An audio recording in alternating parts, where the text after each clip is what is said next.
নমস্কার, the news counter আপনাদের সকলকে আরো একবার স্বাগত। আপনাদের এটা মনে থাকবে যে আমরা এবার নির্বাচন শুরু হওয়ার বহু আগে থেকে একটা কথা বলছিলাম, তৃণমূল বিজেপি, বিজেপি তৃণমূলের যে বাইনারির পলিটিক্স, এটা এবার ভেঙে পড়বে।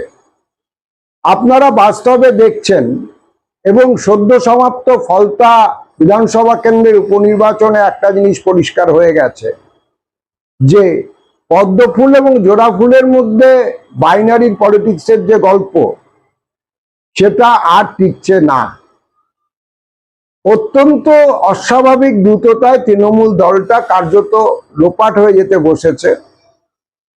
তৃণমূলের যারা মহাপ্রতাপশালী নেতা এবং মাতব্বর, তারা হয় ঘরে ঢুকে খিল দিয়েছেন, না হলে বেপাত্তা হয়ে গেছেন, আর বাকি কেউ কেউ দুর্নীতির দায়ে গ্রেপ্তার হয়ে শ্রীঘরে গিয়েছেন। ৮০টা বিধানসভার সদস্য সংখ্যা খুব একটা কম না। নতুন সরকার ক্ষমতায় আসতে না আসতেই মানুষের উপর বিভিন্ন আক্রমণ নামিয়ে আনছেন, এটা আমরা দেখছি। তার প্রতিরোধে এই ৮০টা সদস্য বিশিষ্ট তৃণমূল কংগ্রেস, যারা খাতায় কলমে প্রধান বিরোধী দল, তাদের রাস্তায় থাকবার কথা ছিল। কিন্তু বাস্তবে যেটা দেখা যাচ্ছে যে তাদের দল কার্যত থাকবে কিনা, টিকবে কিনা। একটা পরিষদীয় দলের বৈঠক ডাকলে বিধায়করা আসছেন না অর্ধেক। কর্পোরেশনের কাউন্সিলর যেখানে এখনো তৃণমূল ক্ষমতায়, সেখানে অধিবেশনের ডাক দিলে পুর কমিশনার পাত্তা দিচ্ছেন না, এমনকি দলের সদস্যদের প্রায় 1/3 অনুপস্থিত। গোটা যে রাজনৈতিক একটা মনোবল লাগে প্রতিকূল পরিস্থিতিতে সংগ্রাম করতে, সেটা তৃণমূল কংগ্রেসের স্রেফ উবে গেছে।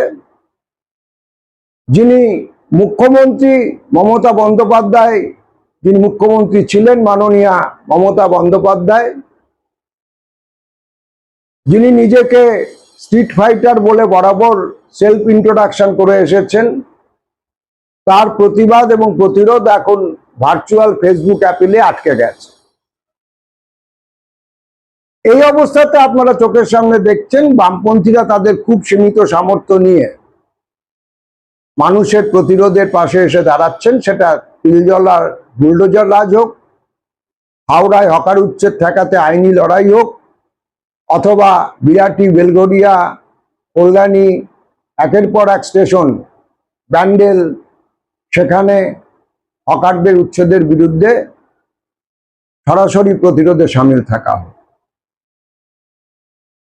সুতরাং বাস্তবে তৃণমূল এবং বিজেপির যে বাইনারি 2021 সাল থেকে চালু হয়ে গেছিল, 5 বছরের মধ্যেই তার মেয়াদ শেষ হয়ে গেছে।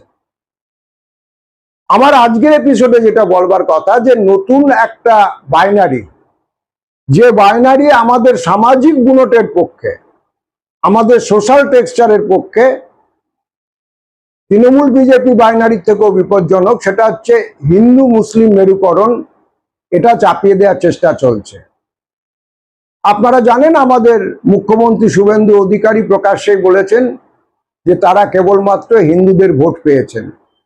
আমি জানি না যে তিনি ইভিএম বক্সের মধ্যে ঢুকে দেখে এসেছেন কিনা, কিন্তু এটা তার বিজয়ের পর প্রথম প্রাথমিক প্রতিক্রিয়া ছিল।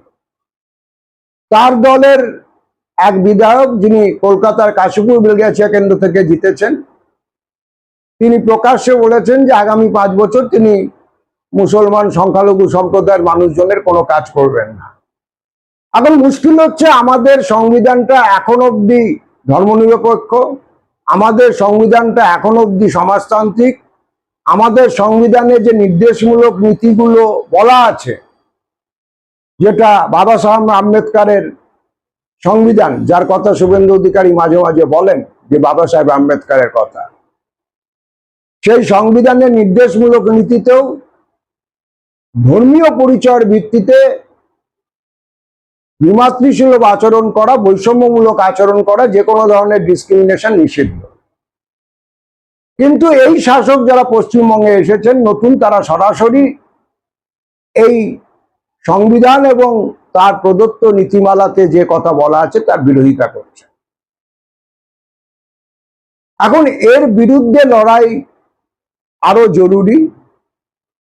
নতুন যে বাইনারি এবার এলো, যেটাকে পুঁজি করে বিজেপি আগামী 5 বছর টিকে থাকবার চেষ্টা করবে এই রাজ্যে, যেটাকে পুঁজি করে ওরা 22টা রাজ্যে ক্ষমতায় এসেছে, যেটাকে পুঁজি করে ওরা আগামী লোকসভা নির্বাচনও পার করবার চেষ্টা করবে, তার বিরুদ্ধে যদি ব্যাপক জনতাকে পাশে পেতে হয়, যে 45% মানুষের ভোট বিজেপি পেয়ে এই রাজ্যে ক্ষমতায় এসেছে, তাতে যদি ধস নামাতে হয়, তাহলে রুটি রুজির লড়াই, মানুষের অর্থনৈতিক দাবি দাবার লড়াই গড়ে তোলা ছাড়া কোনো বিকল্প নেই।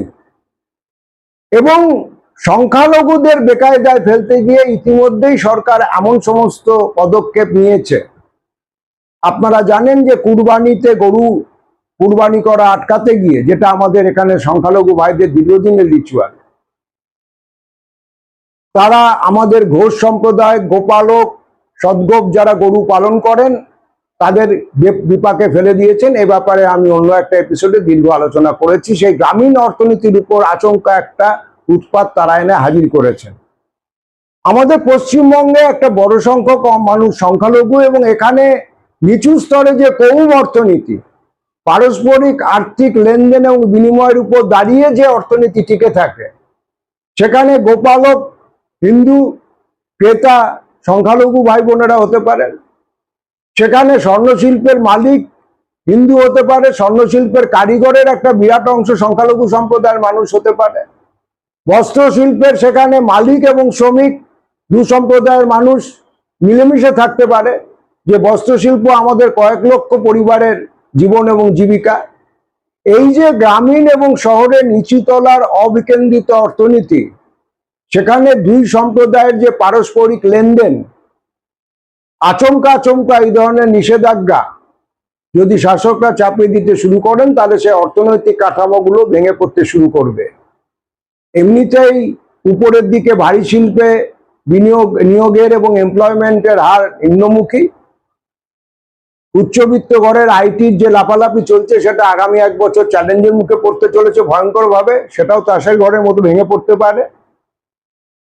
সেখানে নিচু তলার যে গ্রামীণ কৌম অর্থনীতি, সেটা বস্ত্রশিল্প হতে পারে, সেটা অলংকার শিল্প হতে পারে, সেটা গ্রামীণ পশুহাটের অর্থনীতি হতে পারে,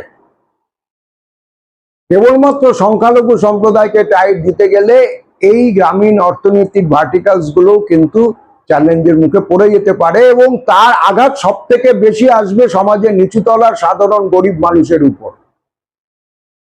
আজকে পশুহাটের অর্থনীতি বা হকার উচ্ছেদের যে উদ্যোগ, বুলডোজার রাজ, সেটা তার প্রাথমিক ছবি। সুতরাং এই আক্রমণ যেহেতু গরিব মানুষ, নিম্নমধ্যবিত্ত মানুষ, সাধারণ মানুষের উপর অর্থনৈতিকভাবে সব থেকে বেশি নেমে আসবে, হিন্দু মুসলিম মেরুকরণের এই রাজনীতির বিরুদ্ধে এই অর্থনৈতিক যে আক্রমণ, পেটে লাথি মারার যে আক্রমণ, তার বিরুদ্ধে দুই সম্প্রদায়ের মানুষের ঐক্যবদ্ধ লড়াই একমাত্র এই বিদ্বেষের বীজবাষ্পকে আটকে দিতে পারে।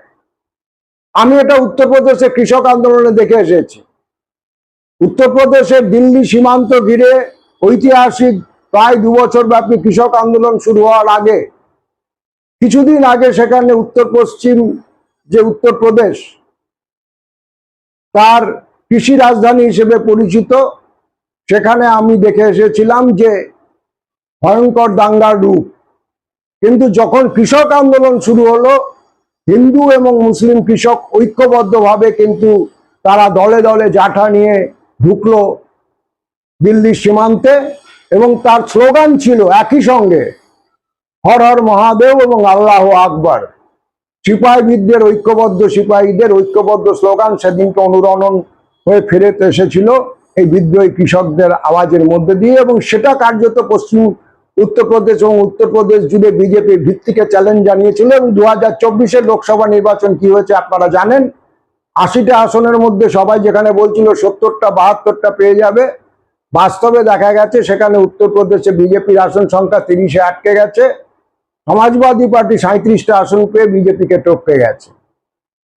আর দ্বিতীয় একটা বিষয়ের উপর গুরুত্ব দিতে হবে, যে অসাম্প্রদায়িক জনতা, এখন অব্দি বিজেপির ভোট রাজ্যে 45%, তার মানে 55% অন্তত মানুষ সেখানে বিজেপির রাজনীতি প্রত্যাখ্যান করেছেন। তাদেরকে একটা দায়িত্ব নিতে হবে যে আমাদের এখানে সাম্প্রদায়িক বিভাজনের বিরুদ্ধে যে মহান ঐতিহ্য আছে লড়াইয়ের, সেটাকে সামনে আনবার।